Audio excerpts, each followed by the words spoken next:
Welcome back to our channel. Today, we have a finger-lickin' good story for you. We're diving into the life and legacy of the one and only Colonel Harland Sanders, the mastermind behind KFC's world-famous fried chicken. So, grab some popcorn and get ready for a mouth-watering journey into the history of KFC. Colonel Harland Sanders was born in 1890 in Henryville, Indiana, and his journey towards becoming a culinary icon was nothing short of extraordinary. He had a rough start in life. He lost his father when he was only 5. His mother was left almost penniless after Wilbert's death. Harland scored his first job working on a local farm when he was 10. When Harland was 16, he falsified his birth certificate to meet the minimum age requirement for enrolling in the U.S. Army and joined. After only a brief stint in Cuba, he was honorably discharged from service. He donned the hat of a streetcar conductor, a railroad firefighter, an insurance salesman, a secretary, a Michelin tire salesman, a motel operator, and a ferry boat operator. He even started a ferry business on the Ohio River, but that lasted only a short time. His life seemed to be one of tragedy. He hurtled himself from business to business, facing failure at every step. Later, in 1927, Harland ran a Standard Oil gas station in Nicholasville, Kentucky.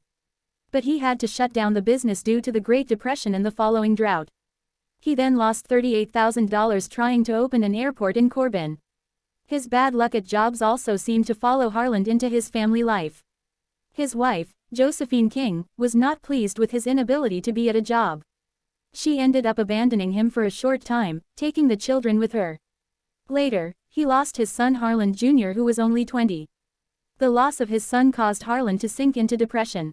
The tragedy was the final nail in the coffin of his marriage and family life. In 1947, they divorced each other after 40 years of being together. 2 years later, Harland married Claudia Leddington, with whom he remained with until his passing in 1980. In 1930, Harland took another shot at business and started a gas station in Corbin with a bit of help from Shell. He would cook and cater to all those who visited the gas station, earning a few extra bucks. Soon trouble started brewing between him and his rival gas station owner Matt Stewart. The disagreement led to both firing shots, where Matt fatally shot a Shell manager. This bloody affair left everyone stunned. A few years after this incident, Harland removed the gas pumps and set up his first full-fledged restaurant. In 1939, he found a method of pressure cooking the chicken that would cut down on his cooking time and make an even more delicious dish than before. In the 1950s, 2 blows of bad luck struck Harland rapidly and put his newfound success at risk. The first blow hit when the highway junction in front of his restaurant was relocated. In 1956, realizing that his restaurant was about to be left in the dirt, Harland auctioned off the site of his restaurant, taking a loss on the sale.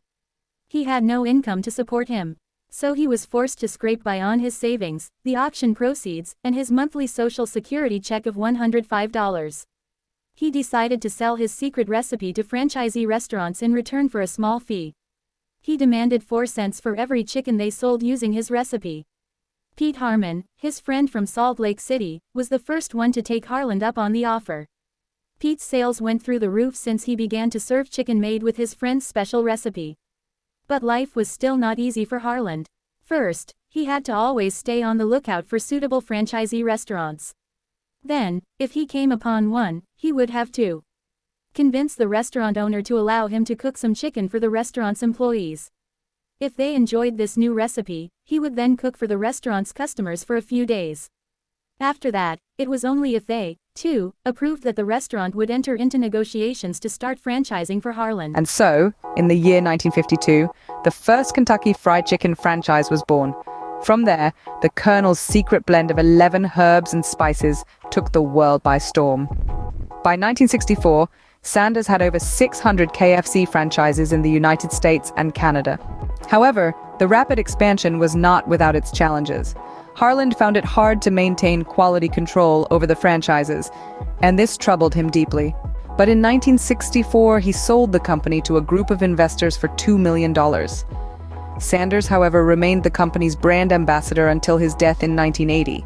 Despite selling the business, the Colonel, dressed in his iconic white suit and black string tie, continued to visit KFC restaurants around the country. He would inspect the quality of the food and service, ensuring it met his high standards. In doing so, Harland Sanders, the man who had faced numerous setbacks, left an indelible mark on the culinary world. His secret recipe and his relentless pursuit of perfection transformed a simple gas station eatery into a global fast food empire. His story serves as a testament to the power of perseverance and innovation. It's a reminder that sometimes the road to success is paved with trials and tribulations, but it's the journey that makes the victory even sweeter. To this day, KFC continues to serve millions of people around the world, and the legacy of Colonel Sanders lives on. His recipe remains a closely guarded secret, locked away in a vault in Louisville, Kentucky. In the end, Harland Sanders' life was a recipe for success, seasoned with resilience, determination, and a pinch of that secret blend of 11 herbs and spices. He left behind a legacy that continues to inspire and delight taste buds across the globe. And that's the story of Colonel Harland Sanders, the man behind the world-famous KFC fried chicken. His journey from a humble gas station to a global fast food empire is truly a testament to the power of perseverance, innovation, and good old-fashioned hard work. And so we close the book on another fascinating chapter of culinary history. Until next time, keep exploring, keep learning, and keep tasting the world one bite at a time.